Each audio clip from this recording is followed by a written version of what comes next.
పాలకుర్తిలో ఏం డెవలప్మెంట్ జరుగుతుంది, ఏం డెవలప్మెంట్ జరగబోతుంది అన్న దాని గురించి మొదలు మాట్లాడుకుందాం. పాలకుర్తిలో మేము వచ్చినప్పటి నుంచి కూడా ఎస్డిఎఫ్ ఒక 10 కోట్లు వచ్చింది. ఎస్డిఎఫ్ తో పాటు 31 కోట్లతోటి 131 crore అయితే సిఆర్ఆర్ ఏమో 55 కోట్లు వచ్చినాయి, ఎంఆర్ఆర్ 26 కోట్లు వచ్చినాయి. అట్లా ఒక 40 కోట్లు చెక్ డ్యామ్స్ కి వచ్చినాయి. అదే విధంగా Palakurthi hospital, Thorrur hospital already పాలకుర్తిది టెండర్ అయింది, తొర్రూరు దాని మళ్ళీ ఇదైంది, అది మళ్ళీ రీటెండర్ ఉందని. కానీ ఏం డెవలప్మెంట్ అవుతుందో చెప్పాలని నేను ఎన్నడూ అనుకోలే. ఏం డెవలప్మెంట్ అవుతుందో చేసి చూపించాలని అనుకున్నా. అందుకు ఇన్ని రోజులు తొర్రూరులో సబ్ రిజిస్టర్ ఆఫీసు ఇన్ని రోజులు అందరు అడుగుతున్నా, నేను ఎన్నడూ కూడా నోరు కదపలే. నేను గెలిచినాక 2వ నెల నుంచే ఈ ప్రయత్నం నేను మొదలు పెట్టినా. సీఎం గారి దృష్టికి డైరెక్ట్ గా సీఎం గారి దృష్టికి నేను ఫస్ట్ నుంచి ఒకటే సంకల్పంతో ఉన్నా, పాలకుర్తి చెన్నూరు రిజర్వాయర్ నా హయాంలో కంప్లీట్ కావాలన్న కోరిక, అది చేయాలన్న సంకల్పం. అవసరమైతే మళ్ళా ఒక రోజు ఓన్లీ పాలకుర్తి చెన్నూరు రిజర్వాయర్ దానిపైన నేను మీటింగ్ పెడతా. నేను తెలుసుకోకుండా మాట్లాడతలే.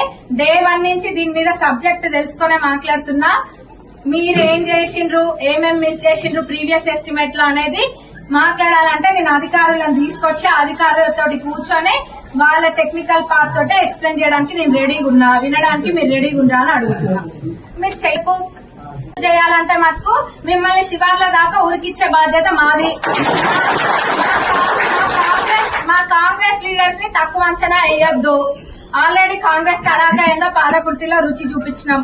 47,000 పైన మెజారిటీ తోటి గెలిచి చూపించినాం. ఆ రోజు మీరు ఎంత అనగదొక్కినా, ఎన్ని కేసులు పెట్టినా, ఎంత ఇబ్బంది పెట్టినా గాని దడవకుండా ఆ రోజు ఒక్కొక్క కాంగ్రెస్ కార్యకర్త, ఒక్కొక్క సైనికుడై ఆ రోజు పోరాడింది.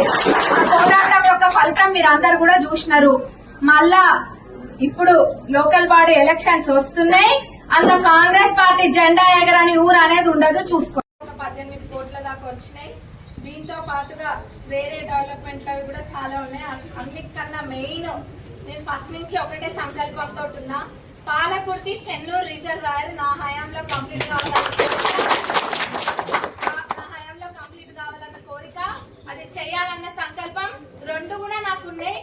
మీరు కూడా చూసినారు. అసెంబ్లీలో 2 సార్లు, అసెంబ్లీ వేదికగా 2 సార్లు నేను దాని గురించి చర్చించడం జరిగింది. అది కేవలం మీకు పైకి కనిపించడానికి 2 సార్లు, కానీ దాని వెనకాల జరిగే ప్రయత్నం చాలా ఉంది. మినిస్టర్ గారు కూడా, మన గౌరవ ఇరిగేషన్ మినిస్టర్ గారు కూడా మాట ఇచ్చినారు, తప్పనిసరిగా పాలకుర్తి చెన్నూరు రిజర్వాయర్ ని పూర్తి చేస్తా అని మాట ఇచ్చినారు.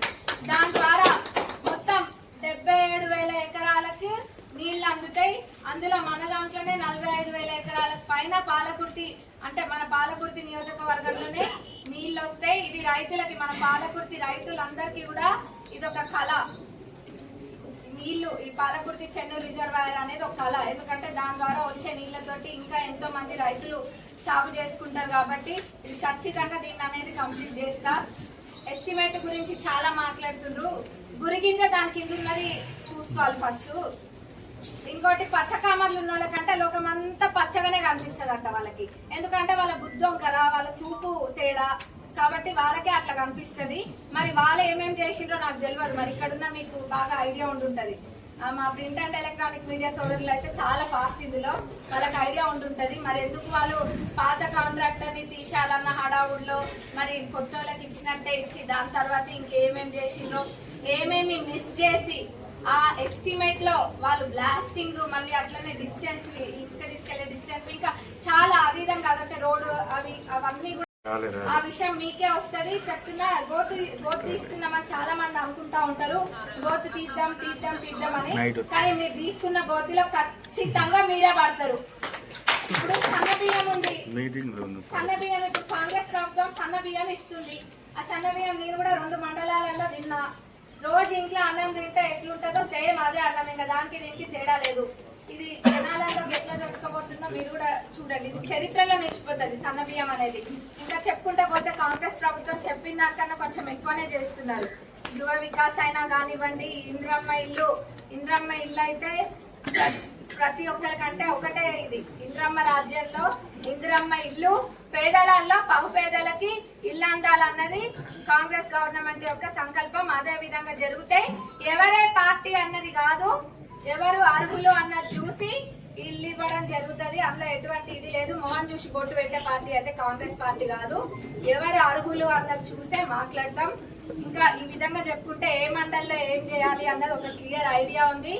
ఆ ప్రకారంగా ఖచ్చితంగా చేసుకుంటూ పోతాం. మీరు చూడండి. అయినాక ఇంకా కూడా ఉన్నాయి, కానీ అయినాక చెప్దాం. ఎందుకు ఉత్త మాటల్లో చెప్పుడు మంచిగా అనిపించదు. అయినాక చెప్దాం. ఇవన్నీ చూసుకున్నా కానీ ఇప్పటికీ తెచ్చినవి అయ్యేటివి అన్ని చూసుకున్నా కానీ 450 నుంచి 500 కోట్ల దాకా వర్కులే వచ్చినప్పటి నుంచి కూడా వచ్చినాయి.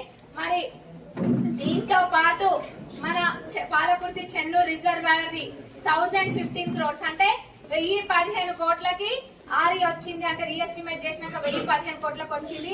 అది ఎక్కడా కూడా మిస్ చేయకుండా పాలకుర్తి ప్రజలకి సేవ చేయడం, పాలకుర్తి ప్రజల డెవలప్మెంట్ కోసము నా వంతు కృషి నేను చేసి డెవలప్మెంటల్ వర్క్స్ ఇక్కడ తీసుకొచ్చి వాటిని కంప్లీట్ చేయించడం నా బాధ్యత. అట్లనే పార్టీని కాపాడుకోవడం మా బాధ్యత. అవి మేము చేస్తాం. మా కార్యకర్తలని బెంగాయిలు ఎత్తేటట్టు చేయాలంటే మటుకు మిమ్మల్ని శివార్ల దాకా ఉరికిచ్చే బాధ్యత మాది. మా కాంగ్రెస్ లీడర్స్ ని తక్కువ అంచనా వేయద్దు. ఆల్రెడీ కాంగ్రెస్ తడాక ఏందో పాలకుర్తిలో రుచి చూపించినాం.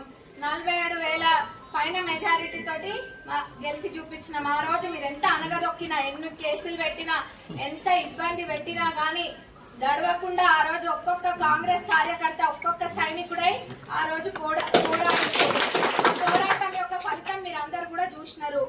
మళ్ళా ఇప్పుడు లోకల్ బాడీ ఎలక్షన్స్ వస్తున్నాయి. అందులో కాంగ్రెస్ పార్టీ జెండా ఎగరని ఊరు అనేది ఉండదు, చూసుకోండి. ఇంకా తొర్రూరులో మినీ ట్యాంక్ బండ్ మేము ఆ రోజు కూడా చెప్పినాం. మినీ ట్యాంక్ బండ్ అనేది కంప్లీట్ చేస్తామని.